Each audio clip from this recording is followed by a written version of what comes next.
Welcome to Traveler's Tales. I am your host, Greg Alonzo.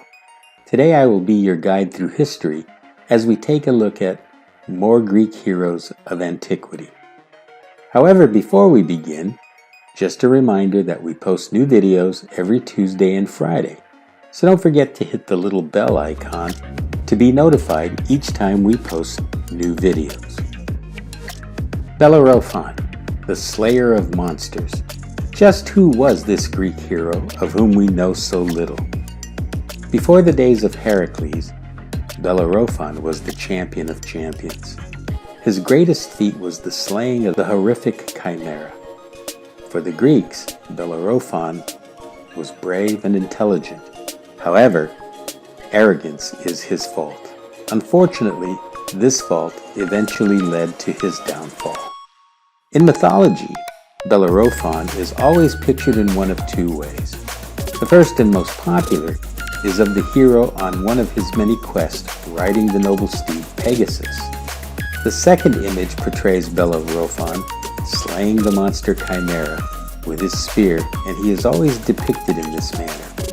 So just who was Bellarophon? Well, he was born in Corinth and was the son of the mortal Eurynome and Glaucus.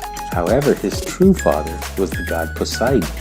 As tradition would have it, one night the god Poseidon came to Eurynome for a night of passion. Bellarophon also had a brother named Deladaius, whom he killed in a fit of anger. Tradition also has it that Bellarophon killed the ruler of the Corinthians. For these crimes, he was banished from Corinth. Bellarophon then sought refuge in the kingdom of Tiryns, one of the Mycenaean strongholds of the Argolid. While under the protection of Proetus, Bellarophon was pardoned by the king for his crimes. The wife of King Proetus, Antea, took a fancy to Bellarophon, but he rejected her. The queen was insulted by Bellarophon's rejection of her and went to the king.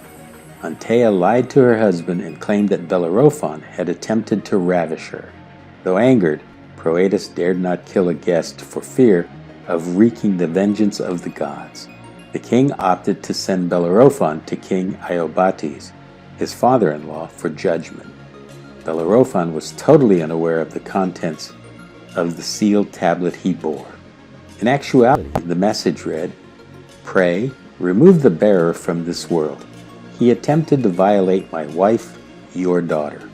Fortunately for Bellarophon, King Iobates did not immediately open the sealed tablet. In fact, the king feasted with his guest for 9 days. Upon reading the message from his son-in-law, King Iobates knew not what to do. He also feared the wrath of the gods for killing an honored guest. After much deliberation, the king decided to send Bellarophon on what was deemed as an impossible mission: to kill the Chimera. What was the Chimera? Homer depicted the Chimera as a creature with the head of a lion, a goat's body, and a serpent's tail. This monster was also capable of breathing blasts of fire and destroying all that came in her path.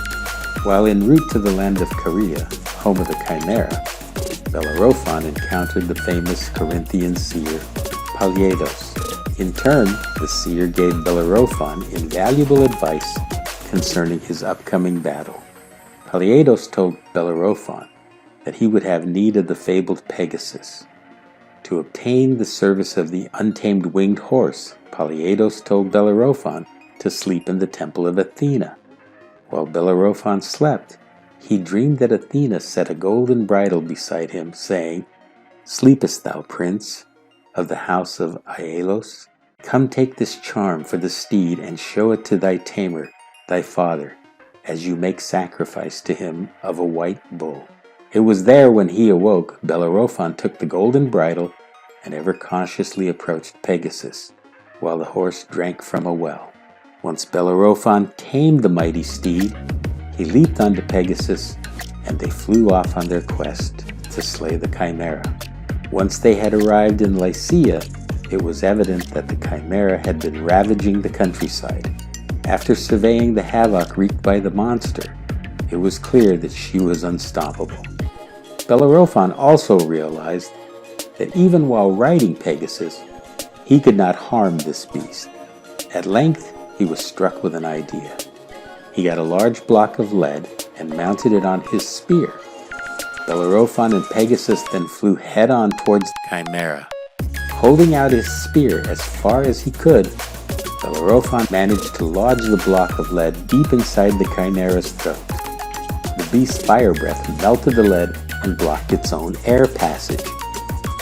After the Chimera had suffocated itself, Belarophon returned victorious to King Iobates. However, the king stubbornly refused to acknowledge Belarophon's slaying of the Chimera. This was because he still believed that Belarophon had tried to rape his daughter. This then resulted in a series of further daunting quests. Next, Belarophon was set against the warlike Solimi people who dwelled in the mountainous region of Anatolia. After defeating the Solimi, Belarophon was then set against the Amazons, fearless women warriors who fought like men. However, Belarophon was able to defeat them by dropping boulders from his winged steed as he and Pegasus flew in for the attack. Still, King Iobates refused to relent, and Belarophon was set against the Carian pirate Chimeras. Sensing an attack by his adversary, Belarophon killed all who were sent to assassinate him. Belarophon, having proven himself to be the bravest of the brave, and it was obvious to all that Belarophon was favored and supported by his true father, the god Poseidon, at long last King Iobates relented and allowed Belarophon to marry his daughter, Philonoe, the young sister of Antea, and the king also shared with Belarophon half of his kingdom.